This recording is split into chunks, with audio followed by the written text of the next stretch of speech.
உலகத் தமிழர்களின் உயிர்நாதம் உண்மை தமிழ் தொலைக்காட்சி. வணக்கம். உண்மை தமிழ் தொலைக்காட்சியின் பிரதான செய்திகள் வாசிப்பவர் பாரதி மயில் வாகனம். முதலில் தலைப்புச் செய்திகள். பிரதமர் பதவிக்காக மோதிக்கொள்ளும் சிரேஷ்ட அரசியல்வாதிகள்.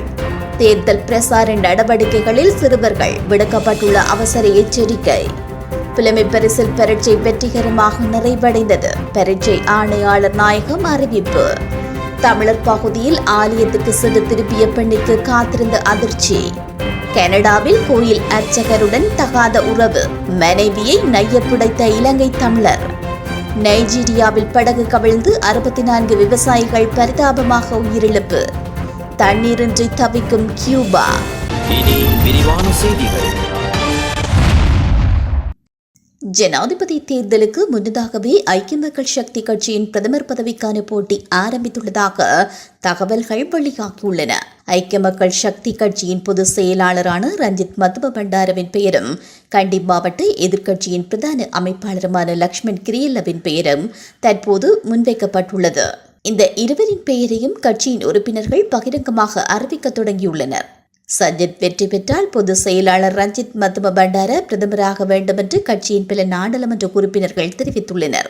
மற்றொரு குழு உறுப்பினர்கள் கிரியல்லவிற்கு ஆதரவு அளித்து வருகின்றனர். இதேவேளை இவர்கள் இருவருக்கும் இடையே தேவையற்ற போட்டி ஏற்பட்டால் இந்த பதவி மற்றொரு சிரேஷ்ட உறுப்பினருக்கு வழங்கப்படலாம் என்றும் தகவல்கள் வெளியாகியுள்ளன.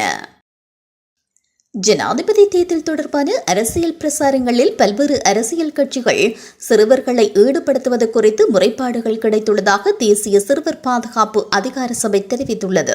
இது தொடர்பில் விசேட கவனம் செலுத்தப்பட்டுள்ளதாகவும் அது தொடர்பாக ஏற்கனவே விசாரணைகளை ஆரம்பித்துள்ளதாகவும் அதிகார சபை குறிப்பிட்டுள்ளது. அத்துடன் 18 வயதிற்குட்பட்ட சிறுவர்கள் பெரியவர்களின் உதவி, தலையீடு அல்லது வற்புறுத்தலுடன் இந்த தேர்தல் பிரசாரங்களில் ஈடுபடுகின்றமை அவதானிக்கப்பட்டுள்ளதாக சிறுவர் பாதுகாப்பு அதிகார சபை சுட்டிக்காட்டியுள்ளது. தேர்தல் பிரசார நடவடிக்கைகளில் சிறுவர்கள் பங்கேற்பதால் விபத்துக்கள் அல்லது உடல் மற்றும் மன உளைச்சல்களுக்கு உள்ளாக நேரிடும் என்றும் அதிகார சபை எச்சரிக்கை விடுத்துள்ளது. அவ்வாறான சந்தர்ப்பங்களில் சட்டத்தை நடைமுறைப்படுத்த பொறுப்பு தமது அதிகார சபைக்கு உள்ளது என்றும் இதனால் அந்த பொறுப்புகளை தாமதமின்றி நிறைவேற்ற நடவடிக்கை எடுப்பதாகவும் தேசிய சிறுவர் பாதுகாப்பு அதிகார சபை குறிப்பிட்டுள்ளது. இலங்கை அரசாங்கம் மற்றும் ஐக்கிய நாடுகள் சபையின் சிறுவர் உரிமைகள் சாசனத்தில் கையொப்பமிட்டு அதில் அங்கம் வகிப்பதுடன் பெற்றோர் மற்றும் பாதுகாவலர்கள் உள்ளிட்ட அனைத்து தரப்பினரும் சிறுவர்களின் பாதுகாப்பை உறுதி செய்ய கடமைப்பட்டுள்ளதாகவும் அந்த சாசனத்தில் குறிப்பிடப்பட்டுள்ளதாகவும் தேசிய சிறுவர் பாதுகாப்பு அதிகார சபை அறிவுறுத்தியுள்ளது. 2024 ஆண்டுக்கான 5ஆம் தர புலமை பரிசில் பரீட்சை இன்று பிற்பகல் வெற்றிகரமாக நிறைவடைந்ததாக பரீட்சை ஆணையாளர் நாயகம் அமித் ஜெயசுந்தர தெரிவித்துள்ளார். பரீட்சை திணைக்களத்தில் இன்று இடம்பெற்ற ஊடகவியலாளர் சந்திப்பில் பரீட்சை ஆணையாளர் இவ்வாறு கூறினார். இதன்படி இன்று நிறைவடைந்த புலமை பரிசில் பரீட்சை பெறுபேறுகள் 40 நாட்களுக்குள் வெளியாகும் என்று எதிர்பார்க்கப்படுவதாகவும் அவர் கூறினார். இதேவேளை இன்றைய பரீட்சையின் போது பிள்ளையொன்றிற்கு ஏதேனும் காரணமோ அல்லது பிரச்சனையோ ஏற்பட்டிருந்தால் பரீட்சை திணைக்களத்திற்கு எழுத்து மூலம் அறிவிக்குமாறும் அவர் கூறியுள்ளார்.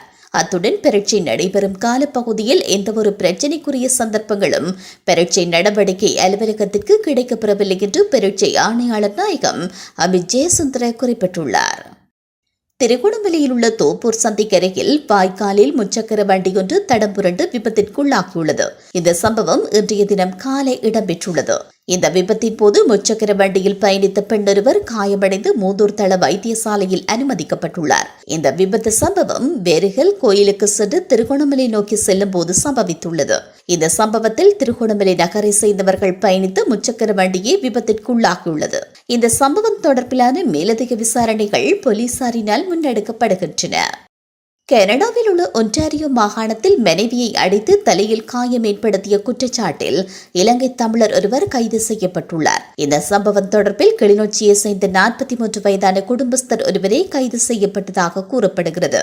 மனைவி மீது ஏற்பட்ட சந்தேகம் காரணமாகவே இவ்வாறு தாக்குதல் நடந்ததாகவும் கூறப்படுகிறது. கனடா ஒன்டாரியோவில் உள்ள கோவில் ஒன்றின் குறுக்கலான இந்தியாவை சேர்ந்த ஒருவருடன் தகாத உறவில் இருப்பதாக ஏற்பட்ட சந்தேகம் சில நாட்களாக குறித்த குடும்பத்தில் சர்ச்சையை ஏற்படுத்தியுள்ளது.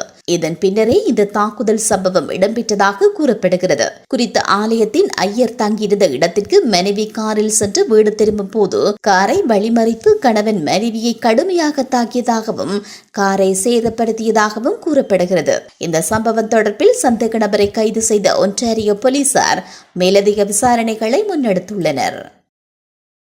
நைஜீரியாவில் படகு ஒன்று திடீரென்று கவிழ்ந்து விபத்திற்குள்ளானதில் 64 விவசாயிகள் உயிரிழந்ததாக சர்வதேச ஊடகங்கள் செய்தியினை வெளியிட்டுள்ளன.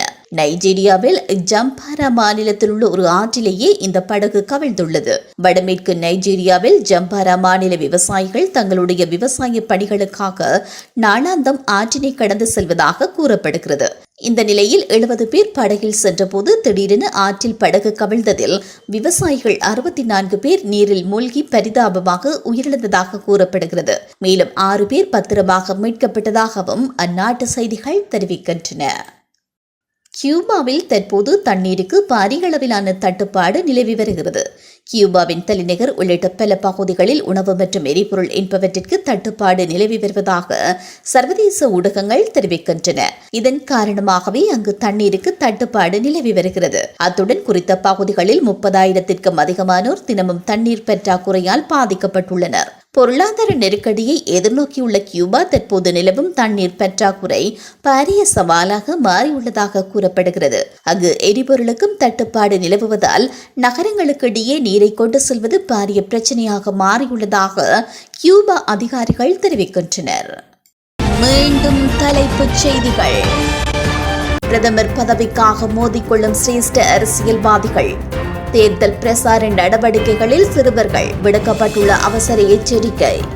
புலமை பரிசில் பரீட்சை வெற்றிகரமாக நிறைவடைந்தது. பரீட்சை ஆணையாளர் நாயகம் அறிவிப்பு. தமிழர் பகுதியில் ஆலயத்துக்கு சென்று திருப்பிய பெண்ணிற்கு காத்திருந்த அதிர்ச்சி. கனடாவில் கோயில் அர்ச்சகருடன் தகாத உறவு. மனைவியை நையப்புடைத்த இலங்கை தமிழர். நைஜீரியாவில் படகு கவிழ்ந்து 64 விவசாயிகள் பரிதாபமாக உயிரிழப்பு. தண்ணீரின்றி தவிக்கும் கியூபா. இத்துடன் இந்த செய்திகள் நிறைவடைகின்றன. மேலதிக செய்திகளை தெரிந்து கொள்ள உண்மை தமிழ் தொலைக்காட்சியோடு இணைந்திருங்கள். வணக்கம்.